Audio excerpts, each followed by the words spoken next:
గాంధీ భవన్ లో కాంగ్రెస్ లో కార్యకర్తల ప్రాధాన్యంపై కీలక వ్యాఖ్యలు చేశారు మునుగోడు ఎమ్మెల్యే కోమటిరెడ్డి రాజగోపాల్ రెడ్డి. ఇతర పార్టీల నుంచి వచ్చిన వారికి అధిక ప్రాధాన్యం ఇవ్వడం వల్ల అసలైన కాంగ్రెస్ కార్యకర్తలు అన్యాయానికి గురవుతున్నారని ఆవేదన వ్యక్తం చేశారు. పార్టీ కోసం కష్టపడిన కార్యకర్తలే కాంగ్రెస్ కు శాశ్వత బలమని, వారి గౌరవాన్ని కాపాడాలని పార్టీ అధిష్టానాన్ని విజ్ఞప్తి చేశారు. తుంగతుర్తి సమస్య పరిష్కారానికి జగ్గారెడ్డికి బాధ్యతలు ఇవ్వడం సరైన నిర్ణయమని పేర్కొన్న ఆయన మంత్రి పదవిపై అధిష్టానం తీసుకునే నిర్ణయానికి కట్టుబడి ఉంటామని స్పష్టం చేశారు.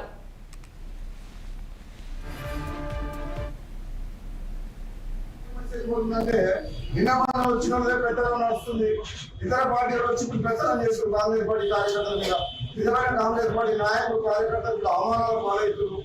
వాళ్ళకి న్యాయం జరుగుతుంది. మన ప్రభుత్వం కూడా ప్రచారం నిశ్చితంగా జరుగుతున్నది. ఇటువంటి సిచ్యువేషన్ లో జగ్గారెడ్డి గారు నియోజకవర్గాన్ని దాని అక్కడ సమస్యలను పరిష్కారం చేస్తారన్న నమ్మకంతో పార్టీ అప్పుడు చెప్పింది.